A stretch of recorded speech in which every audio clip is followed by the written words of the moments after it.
bring up camera. Hi, everybody. Paul Lathrop. I'm the Deputy Director of New Media for the Second Amendment Foundation.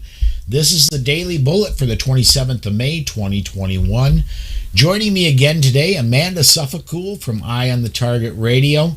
Amanda, thanks for joining us today. No, thanks for having me. So, today's major topic, and I want to remind everybody, if you would like to join in, be a part of the show, be part of the conversation, just comment on our live videos and either the Facebook or the YouTube videos, and we'll get your comments in on the air. We'll discuss them. But our main topic today is going to be the hearings today for David Chipman to become the BATFE, Bureau of Alcohol, Tobacco, and Firearms, the world's greatest convenience store director, is what it should be, not a government agency. But this guy, I was able to watch a little bit of it today. To be honest, my headaches got the best of me whenever I tried to tune in live. I watched a little bit of it yesterday, a little bit of it today, some highlights of both on YouTube. And what really got to me was when Senator Cotton was questioning him. And he got Chipman to admit, look, my definition of an assault rifle is anything that is semi-automatic and greater than .22 caliber. That is just about any hunting rifle made in the last 25 years. I mean, bolt actions excluded, of course, but I'd say probably the majority of deer rifles are semi-auto anymore. Every AR-15 is going to be an assault rifle and be banned if this guy gets his way. This guy is an absolute train wreck. I don't disagree with you. The other interesting thing is that he was like, well, the ATF doesn't set policy. We just follow what Congress does, what the president dictates, what president mandates. And it's like, well, except that we know, you and I know, that the ATF redefines things, and as they redefine things, they set policy. And so we don't trust one bit of that. And then, so as you sit and look at it, we all saw his ability to define an assault weapon, or, I am opposed to that word. To me, it's a modern sporting rifle, but they're going to use an assault weapon. And his inability to define it to the point where the legislator finally just says, okay, I give. He's not going to answer my question. He's going to dance around it because he can't define it, because then he'll be held to whatever that definition is. And and I know it's going to change. Yes, absolutely. We've got great comments coming in already. Okay, let's run them. Robert Pointer says, you mean the conversation where he said any semi with a detachable mag is considered an assault weapon? Almost, Robert. He said, but he had to have and Jennifer Weston comes in with greater than 22. 22. Yeah, that's it. Right. It was a detachable mag and greater than 22. So, yeah, 223-556. Yep, exactly. Yeah, and if they're going to draw the line at 22, what's to say that they're not going to go back and redefine that line at 21 or at 16 because of 17H HMR, right? Exactly. So yeah, we're gonna keep scooping. Exactly. Or 177, so your air rifle is now an assault rifle. Right. I don't know. They don't, because they still don't consider an air rifle a firearm because except in New Jersey. Well, okay. Well, we don't count New Jersey. We're talking about free America. So, because the fire part of firearm, because right now with that, with the air rifles, they have some that you can go hunt thick-skinned animals. Yeah, those are kind of tough. I have fired some at SHOT Show. Yeah. They have some set up at Media Day at the range that are very stout. They had one that fired 357 projectiles that you absolutely wanted Was to that be. was that clear down on the right-hand side shooting the metal pigs over? Yeah, That was amazing because it's a metal target and it had heft and they were knocking them over. Yeah, and you absolutely wanted to be very well hold of that thing when you touched it off because it had recoil, real recoil. Well, yeah, it was pushing out a pretty big bullet. So yes. Robert, this is Robert. I'm going to try to get some of this in, but it is way too long for my software to put all of it on the screen. Okay, so next everybody's going to get to see like one eyeball of mine so I can get close enough to read it. People need to pay close attention to the word game being played in Congress. Government agencies like to change words and throw around scary terms like assault weapons when in fact they're actually talking about semi-auto weapons. And and the focus has always been semi-auto weapons. Full auto weapons have been regulated since 1934 for the average citizen. You cannot walk into a gun dealer or pawn shop anywhere in the U.S. and buy a full auto weapon. Most don't remember, but back in the 1990s, the push was semi-auto handguns. And it was that way even before that, Robert. Remember, back in the right now, it's known as the Brady campaign. Back in the 70s, it was known as Handgun Control, Inc. They wanted all handguns gone, period. Right, and then that was in the push. Handgun Inc., they were the ones who were really doing the push on the Saturday night specials. In the 70s, that's all you heard about was the dastardly Saturday night special. Yeah, like it was specifically going after the Derringer type stuff. Yes. Yeah. Yeah. So, exactly.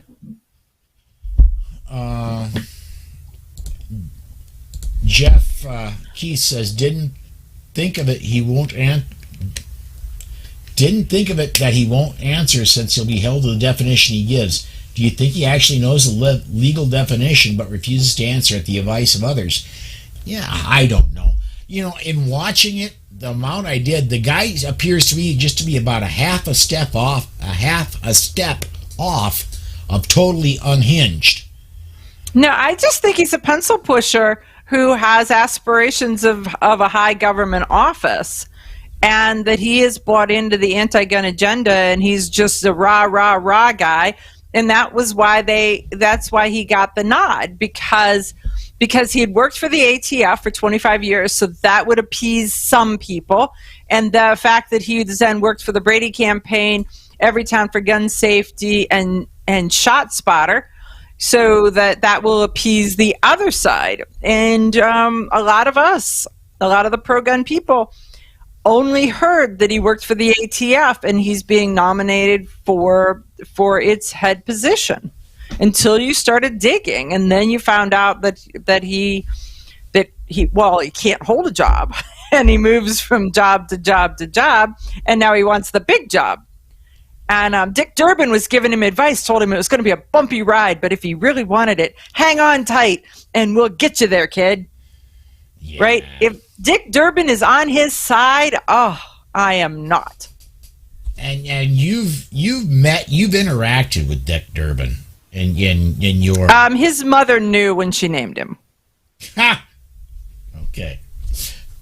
One thing we haven't brought this up yet in the times we've been on Daily Bullet. There are 19 attorneys general for the states that sent a letter, not letters, a singular letter to senators, to the committee, and I'm going to go ahead and I think I'd like to just read this because it's not a read it because letter. No, but I think it's a good letter, and I thought there was 20. Does it say 19 or is it 20? But give or take one attorney general or another, you know. Because I know that one of the attorney generals who signed it has stepped down from his position as of next Tuesday. So June 1st, he is no longer the attorney general. So one of his last things that he did was sign this letter. Okay. It's titled to the Honorable Richard Durbin, Chairman, Committee on the Judiciary, Washington, D.C., Dear Senators, the Second Amendment is the cornerstone of the Bill of Rights. It guarantees our natural, God-given right to defend our lives, our families, our property, and our freedom. The confirmation of David Chipman to head the Department of Justice's Bureau of Alcohol, Tobacco, Firearms, and Explosives, ATF, is an attack on that right and on millions of law-abiding gun owners across the country. As state attorneys general, we took an oath to uphold the Constitution of the United States and protect the rights and freedoms of our constituents. These responsibilities force us to stand in opposition to Mr. Chipman's nomination and in support of our constituents' rights. Firearms are far beyond a hobby or a passion. They are a part of our national heritage and everyday life for tens of millions of Americans, particularly those of us who live in rural areas. We use them to hunt, protect livestock, and provide peace of mind when law enforcement may be miles away. This is why Mr. Chipman's past affiliation with anti-gun organizations and his extreme positions on commonly owned firearms is so concerning to us as attorneys general, and why he is unfit to be confirmed as head of the ATF. The letter continues, Mr. Chipman has a long history with organizations whose mission is to erase the Second Amendment. He has spent the last 5 years as a senior policy advisor for the Giffords Law Center. This radical group attempted to defend Washington, D.C.'s complete ban on the possession of handguns in the home at the U.S. Supreme Court. This organization argued that nothing in the Second Amendment restrains the authority of the states or their political subdivisions when enacting firearm regulations. This extreme position would allow politicians to run roughshod over the rights of their citizens. Fortunately, it did not prevail. His direct advocacy has targeted mainstream gun owners. The AR-15 is one of, if not the most popular rifle in America, to the point news reports have called it America's rifle. More and more Americans are seeing the utility and the value of the AR-15, demonstrating that yet again Mr. Chipman is out of touch with the mainstream. In 2019 congressional testimony, Mr. Chipman said he wants to ban the manufacturing and future sale of AR-15s. In his dream scenario, the millions of law-abiding Americans who already own these popular rifles would need to pay a $200 tax, subject themselves to fingerprinting and another federal background check, and have that information stored in a federal registration system. It is indisputable that an extremely small percentage of gun crimes are committed with AR-15s, a fact that should be well known to a former ATF agent.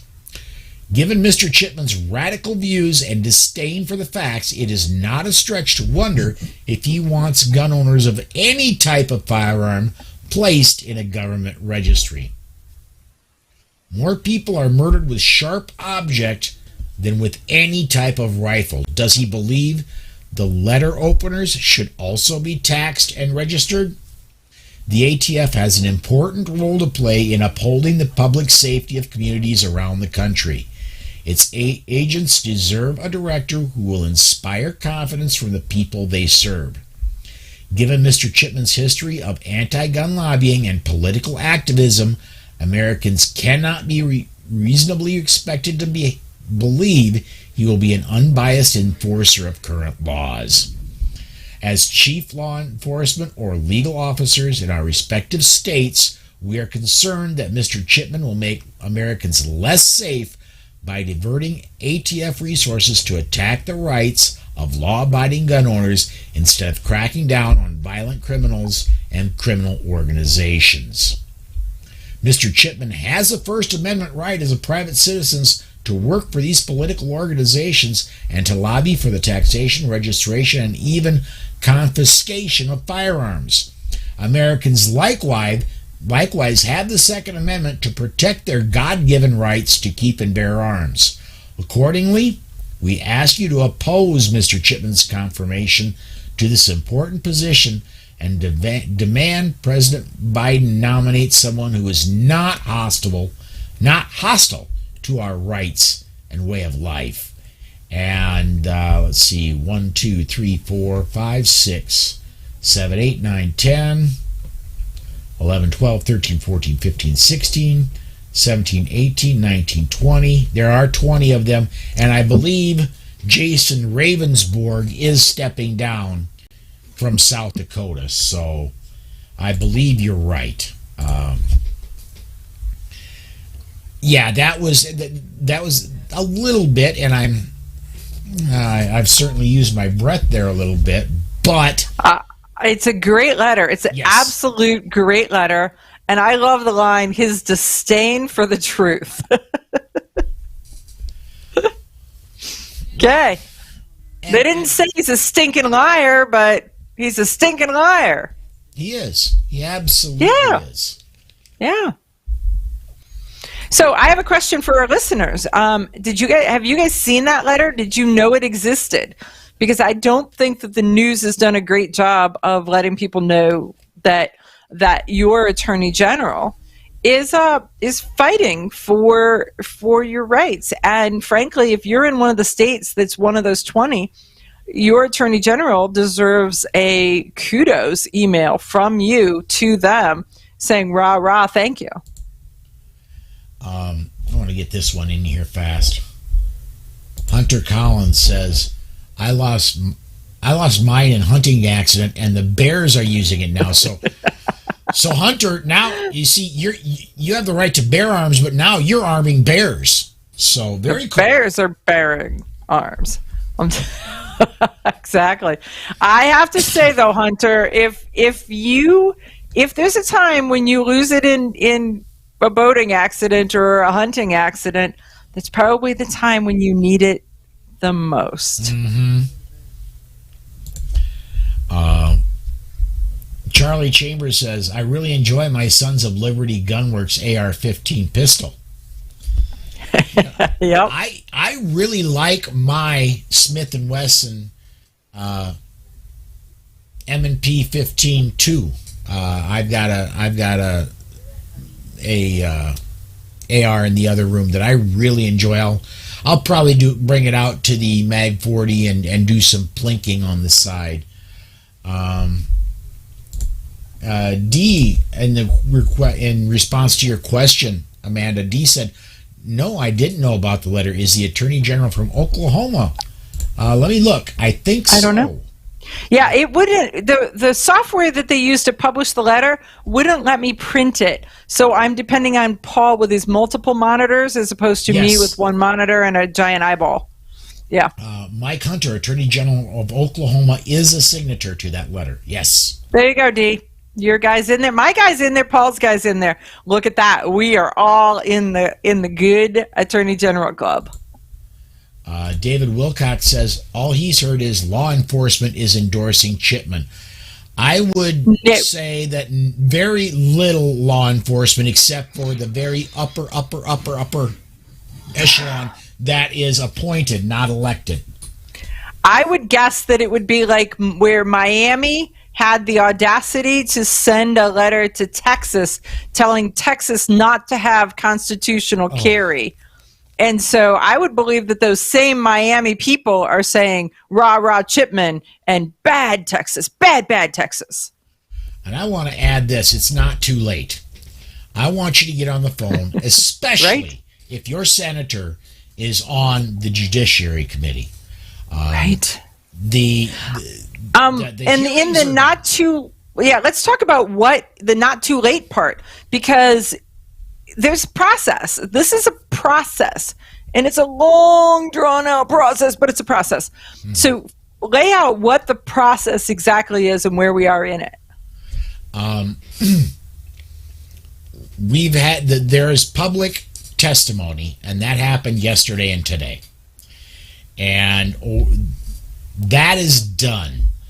What needs to happen next is the Judiciary Committee needs to meet and approve him out of that committee to go to the floor for the to get an up or down vote for the Senate to approve him as the nominee for BATFE. But if it doesn't come out of committee, it just dies there. Yes. So what? So there's 20 members on the committee? 20 members in that committee. 10 Republicans, 10 Democrats. Let me pull up the membership in there quickly. Just a second.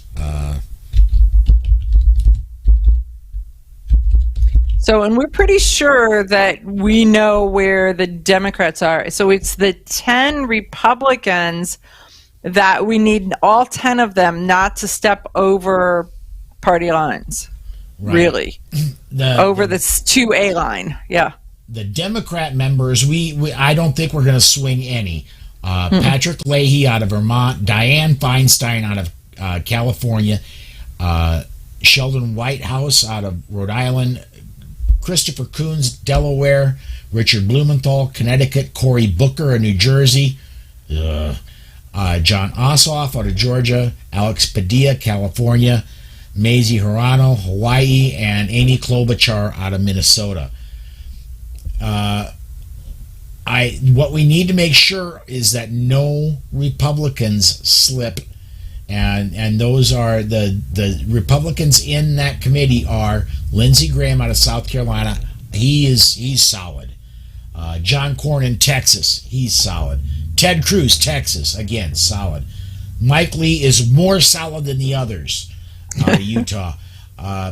Ben Sass, Nebraska, Tom Cotton, Arkansas, he's good. Tom Tillis, North Carolina, not sure. Marsha Blackburn, Tennessee, again, not sure. And John Kennedy, Louisiana, and Joshua Hawley, Missouri. But no matter who your senator is, I don't care if your senator is Dianne Feinstein out of California. I want you calling them and telling them that you don't want them supporting Chipman. Mm-hmm. And you don't have to be long-winded. You be brief and be professional. It's 30 seconds of your life. That's all this is going to take. And call them at this number, 202-224-3121, and then Google their office numbers in your home state. There's going to be at least 2 or 3 home offices in your state.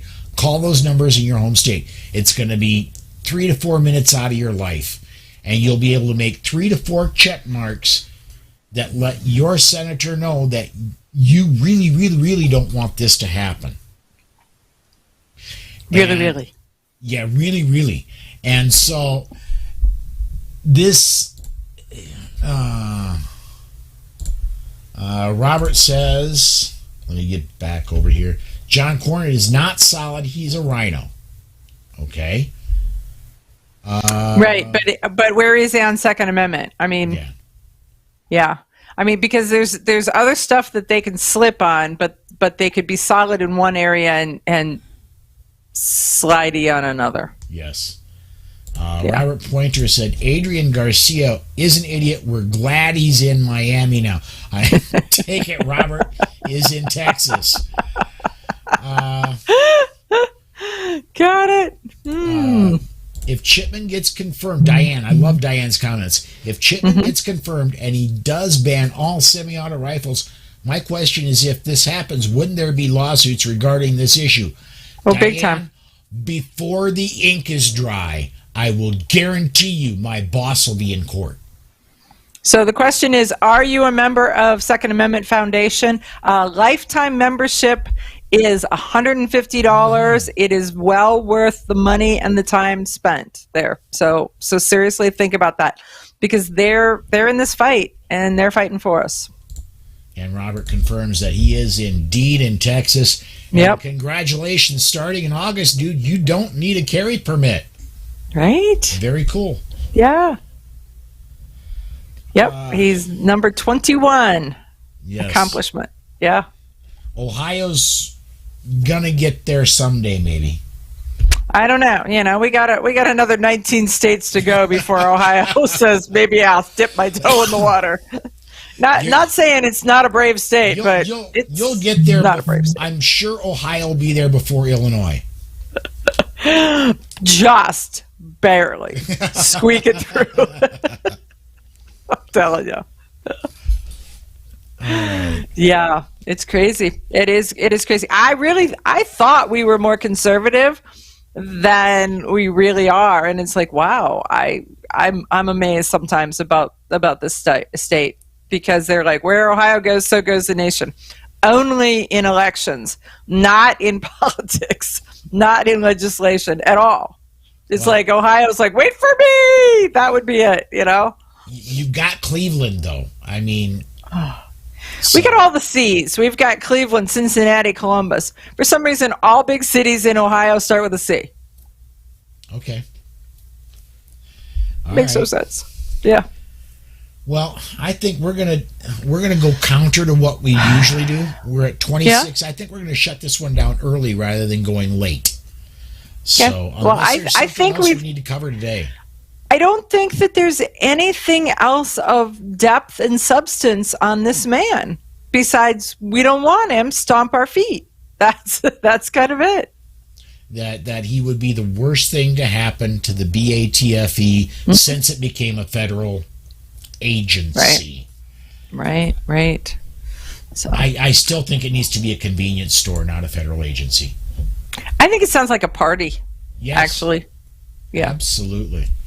Yep. Well, I think we're going to go ahead and we're going to shut it down. Then I'm going to make one last push, and I don't do this generally on SAF's airwaves, but you've got, as of today, you've got 1 week. We are having a MAG 40 in Sioux Falls, South Dakota.